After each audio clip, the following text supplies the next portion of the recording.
Hey, this is René, welcome back for another programming tutorial on this channel, and I had a very great idea.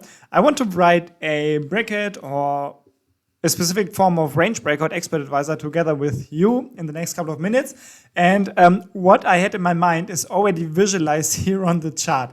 And this is also something I wanted to test for a very long time, so I just decided to record the programming tutorial if I program this anyways. So what I want to do is I want to have a program that waits for a specific time during the day, let's say 6 a.m. for example, and then creates a some kind of box.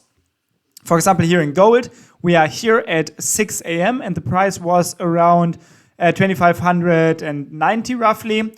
And then I want this expert advisor to add 0.5%, for example, or any other number, and subtract 0.5%. And this will then be a box. And then I want to trade the breakouts from this box. And it is very similar to my range breakout EA, but what I like about this idea and why I wanted to test it for such a long time, because for the range breakout EA, every box has a different size. And I don't know if this makes sense. So with this program, we have the same size, like a relative number, like 0.5% every single day. And then we can check if it makes sense to trade these breakouts. And if it does not make sense, maybe we trade the reversals, or maybe we do both. But yeah, that's the idea that I had in my mind. So let's start with the coding part. So open the MetaQuotes language editor, tools, MetaQuotes language editor, and then we will create a new program. And this will not be a super beginner tutorial. If you want to have super beginner tutorials, or if you are a beginner and you're searching for a complete MetaTrader 5 programming course, check out the links in the bio of this video. You will find my complete programming course, which will teach you everything you need to know. So what we do here is we go experts, we choose a name. I don't know, box breakout or something, or box trading, or something like this. I mean, the name is not important for the strategy, of course. Next, and finish. And this is our program. Let me rearrange the code a bit so I see it the way I'm used to. And that's how I like my code to be structured. Okay, so what we do is, first of all, as I said, we have to find the time when we want to open the position. And for this reason, we can create an input. Let's say input trigger time, something like this.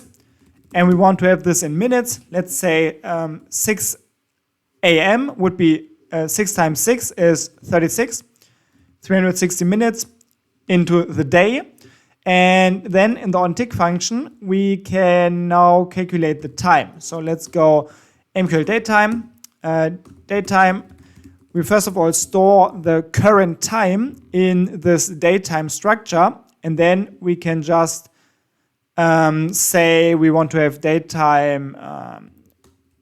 The datetime hour should be equal to trigger time minute divided by 60.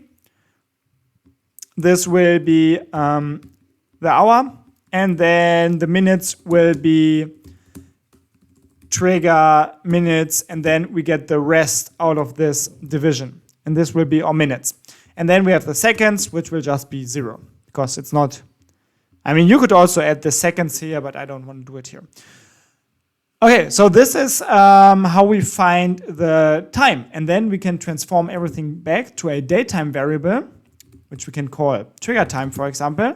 And then we say struct to time dt, and this will be our trigger time. So if we just have a look at this real quick to test if this is working, we can compile the program. Let me make this a little bit bigger so it's better to read. So if we compile the program and then go to the MetaTrader, we should find it already. Like what we can do is we can go, let me delete the journal here. We can go to the navigator, go to experts, then we should find the box breakout or box trading.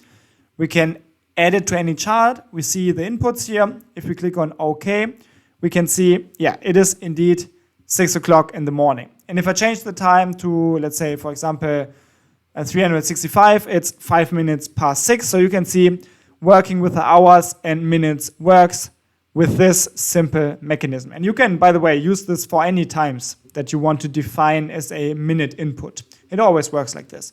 Okay, so this is the time. So what we do next is we want to check if time current is greater or equal trigger time. And I just realized let's only do this once per bar, right?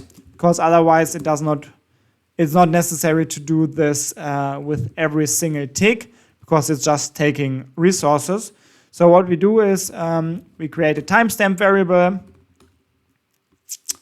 and a time variable where we get the current time of the 1 minute time frame, and then we check if timestamp has a different value than time 0, and if this is true, we want to update the timestamp variable and do all of these calculations, because we only have to define or create this range once actually.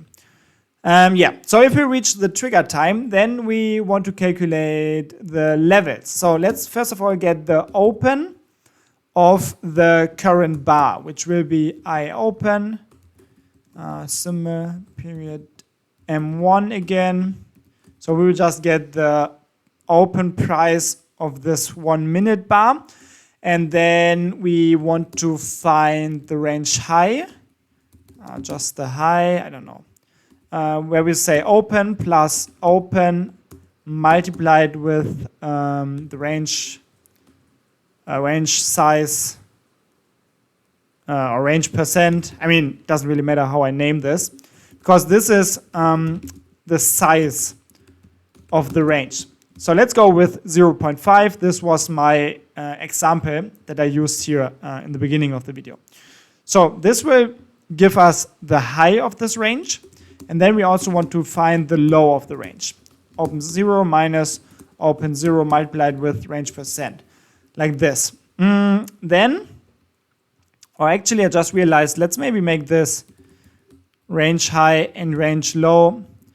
Let's make these variables global variables here, so we can use them later on and they don't get resetted after the on tick expires. Okay, so this will give us the range high and the range low. What we can do now is we can create this range. And maybe we should also define how long we want to trade. So we also want to say end time minute, for example, and this could be something like very late in the evening, like 10 p.m., which would be 1,320 minutes. So 1,320, 20 like this. And now we also want to get the end time here, struct to time, date time. And now, of course, we will have to change the hour and the minute in our date time structure here. And here, instead of using the trigger time, we use the end time. But the rest can stay the same. And this will give us the end time. So what we can do now is we can check if time current is greater or equal to trigger time. And then what we want to do is we want to create an object in the current chart, which is chart ID 0. We will need a name for this object. We can use, let's define it up here. Define box name or object box.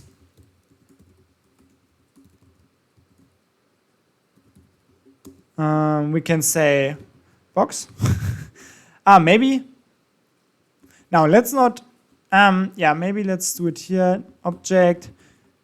This will be our prefix only. Let's just name it box for now. And then what we want to do is we want to get the object name here, which will be our object prefix box plus, and then maybe we want to have some unique identifier like the time here, time to string, and then we choose the trigger time, for example. This is important because if we want to create a box every single day, we have to have unique names for the objects, because otherwise we cannot create a new object with the same name that already exists. So then we choose object rectangle and subwindow is 0, and now we need 2 times and 2 prices. We have 2 prices already, which is great, and we actually have 2 times already, which is also good. So what we can do is we can say trigger time, range high, and then end time, range low. And this should create the box if I did not mess up here. No, it's not. I think the problem is most likely the end time here. So if we list all objects, we can see, let me delete this one. So this is the box that I just created using the script.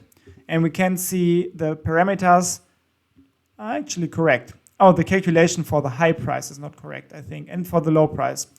Okay, so, yeah, I know the problem is I have to divide by 100, of course, to get the percentage here. Okay, but if we do it like this, we now get the correct box. So you can see this is the box, and it should go from 6 to 10 p.m. So 6, 10 p.m. And that's how you create a visualized box in the chart that we can then use for our trading. So let's wait for the breakouts, I guess. And yeah, so now we have the range high and the range low. What I want to do is we only have to do this once per day, right? So what we want to do is we want to create another static variable here, which we call static, static, yeah, I think that's good. Static day, or last day, I don't know, something like this. And this will be, it will have no, oh wait, it's an integer value, last day. And this will be 0 in the beginning, for example. And then what we want to do is here, before we calculate and create a new box, we also want to check if last day is unequal date time day of year. And only if we have a new day, we want to find a new box. So we say here last day will be updated with date time day of year. And this will make sure that we only calculate the box once per day. So once per day at 6 o'clock, we will calculate the box, and then we will update this last day variable, and that's pretty much it. So I can show you this in the strategy tester to show you that this works. So in the strategy tester, you can open it by clicking View Strategy Tester. You can do a visualized test, and let me just select my box trading program here. Let's go to the 30-minute chart, for example, and then I will just test the current year, so it will be a lot quicker. And I want to do a single test. So inputs are still the same. We are testing in GBP dollar, but it does not really matter. I just want to show you that the logic of creating and drawing the box in the chart, that it works. And we will create one box every single day at, oh wait, that's not how it works. We have to do a visualized mode test. So we will create one box every single day at 6 a.m. and the box will be 1%, have a size of 1% pretty much, 0.5%. To the top and 0.5 to the bottom, and then it will end at 22 or 6 p.m. 10 p.m. And yeah, you can see we get this box every single day. I just realized the range is probably too big, but yeah, this is something we can easily change later on. Okay, but yeah, you can see that's how we can create the box. So let's end the test and let's start trading, right? So before we start trading, it's always a good idea to include the trade.mqh file because it makes working with trades a lot more easier. And then let's get the lot size here as an input. Let's get the... we could have the stop loss at the other side of the range, of course, but we could also just have an input here. Let's go with some percentage values, 0.5. And SL percent 0.5, for example. So what we now want to do is going to compile. And now in our onTick function, outside of all of this, we want to check if we triggered a trade. So what we do is we say bloop, bloop, bloop. Let's first of all get the bid and ask price. symbol info double, symbol bid. And then let's also get the ask price, symbol info double, symbol ask. And then let's say we want to check if bid is greater range high. And then we want to open a buy position, for which we have to calculate the TP and SL first. So TP will be ask plus TP, ask plus ask multiplied with TP%. And this time I will not forget to divide by 100. And then we calculate the stop loss, which is ask minus ask multiplied with SL% divided by 100. And then we can use the trade here, the cTrade class. Yeah, let's just create a global variable, maybe a trade object that we can use to open the positions. So now we can say trade buy, and we want to open with the lot size here in the current symbol. Come on, give me the preview. Okay, the opening price is the ask price, SL is, or calculate SL, TP is or TP, and the comment could be like box trading, which is just the name of the expert advisor. Okay, this will open a buy position. The problem is, I will leave it as it is here to show you what the problem is in the test. But first of all, let's also add the part for the sell. So if bid price falls below range low, we want to calculate TP and SL. This time, of course, TP is below the open price and SL is above the open price. And then instead of buying, we want to sell. The rest is the same pretty much. So this will lead to a major problem, which I will show you in a second here. Oh wait, the program here traded already, I guess. Yeah, let me close this quickly. I mean, it's just a demo account, so it doesn't really matter. Okay, so let me show it to you in the tester. So what we want to do is we want to say start. Dang, I forgot one more thing. We have to make sure to only do this if range high is greater than 0. Because if we do not have a range high, we don't want to trade, right? Because otherwise we would open a position immediately when we start the program, and that's not really what we want. But yeah, if we do it like this, let's give it a go. Start. And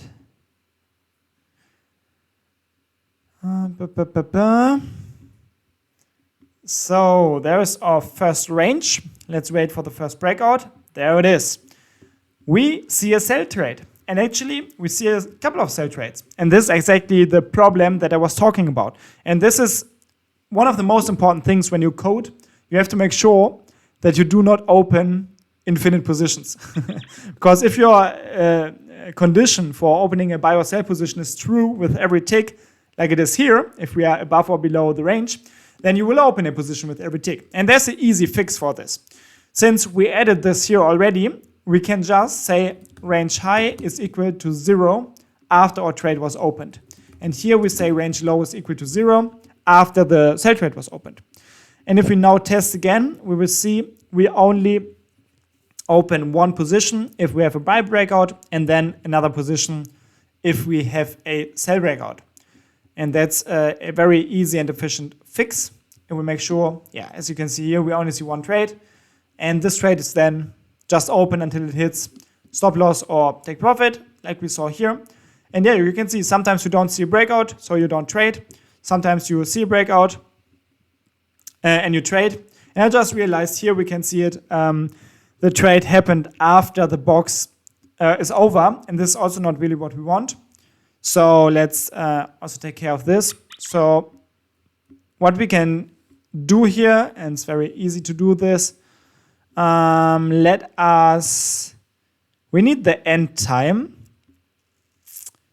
up here. So we want to check if, we can also do it here, if time current smaller than end time, and then wrap everything here in these brackets and move it to the right with the tabulator button on your keyboard, and then you see an error. And the problem is end time is not identified. The function does not know this variable because it's defined or declared down here. So what we can do is we can just take this whole block, cut it. Actually, we just need the end time pretty much.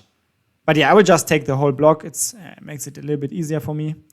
And then we will move it to the very beginning of the onTick function.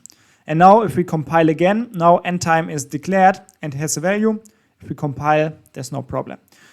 Okay, so this is how we can make sure that positions are only opened until we hit the end time. And if you now want to close the positions, I will also show you how this is done. It's also very easy. You can just say, maybe let's move this here. You can say int bool and then is close at end time. And then we say true. And then we check if this is true, we want to close our positions. So what we want to do is here, maybe here, if is close at end time is true, and time current is greater or equal end time, then we want to close all of our positions. And then we use a very simple loop for this. Positions total, we just go through all of the positions. -1, I greater or equal 0, I minus minus. And then we say see position info, position, and if position select by index I. So we just select every single position in the count. And also what we could do to make sure that we only close the positions of this specific program is we could use a magic number for this. So let's say input long magic is equal to 1, 2, 3. Doesn't really matter. And then in the onTick function, on init function, we set the expert magic number to the magic number that is defined in the inputs here. Oh, it's an unsigned long, like this. So now every position that is opened by this trade object variable will have this magic number stored in the background. So we can check here when we go loop through all of the positions. What we want to check is we want to check if position symbol is equal to chart symbol, and we want to check if position magic number is equal to magic. And then you have a good chance that you found the position of your expert advisor. And then we just use the trade object variable to close this position using the position ticket of the currently selected position. And that's pretty much it. So now if we go and test the program again, as I said, the settings are probably not the best because the range is probably too big, but this is something I will do after recording this video. I will do some more tests, and if I find some good settings, I will create a new backtesting video for this. But first of all, I want to show how this works, because now we should see that, positions opened. It was still open at the position end time, so it was closed because the input for the position closing is true. The next day, we don't have a position, so no trade. And then, next day, we don't see anything. And there we see a breakout, which was closed in stop loss, 0.5%. Then we see another buy breakout, which was closed at the end time. Next day, we see another buy. Then we see a sell, see another buy. Wait, this should not be open. What's going on here? What's going on here? Let me check this again. Time current is smaller than end time. I mean, it's correct, right? So why did it open the position here?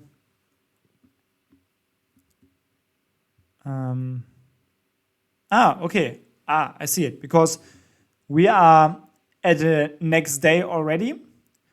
We calculate the end time, and we still have the range high and range low from the previous day.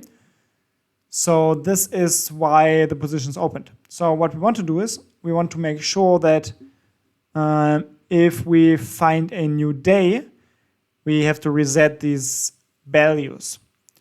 How do we do this? Let's maybe move this a little bit up, because there we have the code already for for the new day. So let's paste it here, and then let's rearrange it a bit. Let's say, first of all, we want to check for a if we find a new day, static int, last day. is equal to 0, and then we want to say if time current, we want to say if last day is unequal date time, day of year, and if this is true, then we say range high is equal to 0, range low is equal to 0, and then we pretty much do the rest, I think. So let's get rid of this here because we checked it before already. Let's get rid of this. Let's move this to the right, and that's pretty much it. And here we also want to check if time current is greater or equal to trigger time. Whoopsala. Trigger time like this and like this. Okay, so this should be fine now. So if we compile, we should not see any errors. We can do another test, and then we should not see this position anymore on the 10th or 11th of January. So let me test this one more time. And then we can also change the settings, for example. So you can see everything is modifiable very easily. That's the power of automation. And that's why I'm a big fan of it. So here, the next couple of hours, we should see that this trade is not opened anymore. Yeah, so the code is working. I think this program is pretty fine as it is. And yeah, you can just do long-term backtests. And also, if you find out that the default settings are not perfect or you want to test something else, just change it. Like just make the range half the size. And you will have a whole another program and a whole another strategy. So you can see once coded, you can have a lot of fun testing a program like this. So now we can see range is a lot smaller. And the trades are completely different. And the outcome will be completely different. So you can see you can really test a lot with this. And you would really have to do some long-term backtests. Also, what you can do is you can say, for example, let me add this to the code actually, because for my range breakout EA, I usually like to trade without a TP. So what we can do is we can say here, before we calculate the TP, we want to say TP is equal to 0, because this means there is no TP. And then we want to check if TP percent is greater than 0. And only then we want to calculate the TP. And if not, the TP will stay 0. So this means that we can now trade without a TP if we want so. So let's just go with TP percent 0 now. Let's start it again. And this function only makes sense, or this TP0 only makes sense if you're using the closing mechanism at the end of the day, because otherwise the positions will never be closed, only in the stop loss, and that's not really what you want. But now we can see that the profits can be even bigger if there's a very strong move during the day. Let's wait for this maybe. I don't know if we can see a very strong move somewhere. But yeah, I mean, it's pretty obvious. Like all of the trades are now closed at the end of the day, which is very, very cool. And yeah, that's pretty much how it works to write a little program like this. So let me show you the code again. And also, of course, I will upload the code also to the school community. So if you want to check this out, just go to the school community. If I do not forget it, I will also post a link to this community below the video. And this is where I upload all of the codes from my YouTube tutorials. But if you don't want to join the community, you can also copy it from this video. So what we did here is I defined a prefix for my boxes. And yeah, defining this prefix can make sense if you want to do something like object. Like you can check here, for example, if reason is equal to reason remove or something. Like if your program is removed from the chart, then you could do objects delete all, for example. And then you can say you want to delete all the objects with a specific prefix. And then you could say, for example, the prefix should be this. And then if you remove the program from the chart, you also delete all of the boxes. But you can do it, you don't have to. Usually I don't do it because I just keep the boxes in the chart. But yeah, this is where a prefix like this comes in handy. But yeah, anyways, we also include the trade.mqh file to make opening and closing of positions very easy. We have a bunch of inputs for our positions, also the magic number, so we know that the expert advisor opened all of the positions with a specific magic. Then we have some variables for the range.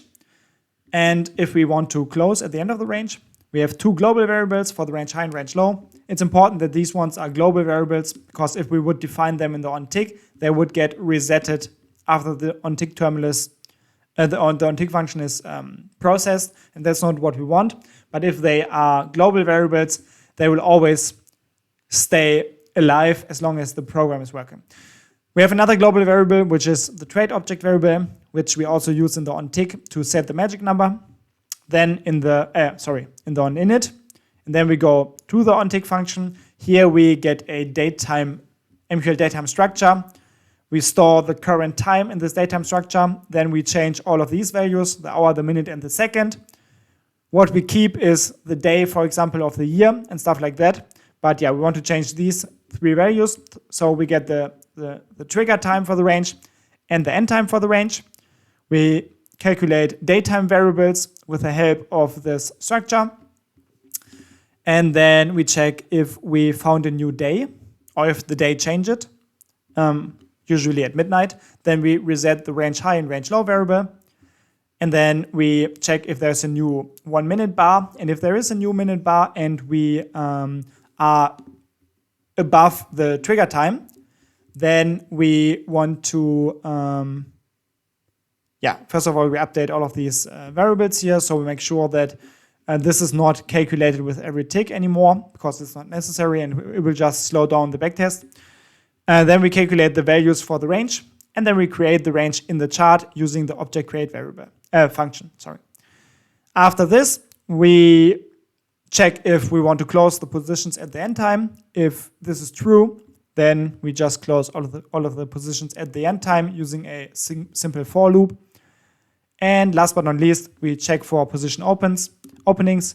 So here we check if we are smaller than the end time. We could also check like if time current is greater than or equal start time or trigger time. But this is not really necessary because here we check for the range high and range low anyways, and it should not be above or greater than 0 if we did not reach the trigger time yet. But yeah, then we get the bid and ask price, and then we check if there was a buy or a breakout at the upper side of the range. We calculate the TP and SL for buy positions, we open buy positions, and we reset the range high variable. And same thing, but just reverse, is what we do at the range low. And that's it. Very simple program, 90 lines of code, roughly, and it's a working program. You can do this and use it for a lot of tests, and this is what I will do just now. So subscribe if you like these programming tutorials. Also check out the complete course. As I said, it's linked in the bio if you want to learn more about coding, and check out the school community if you want to have a community with other traders who develop and test automated trading strategies together. That's it. I'm out. Thanks for watching. Have a very great time and good trades. Bye.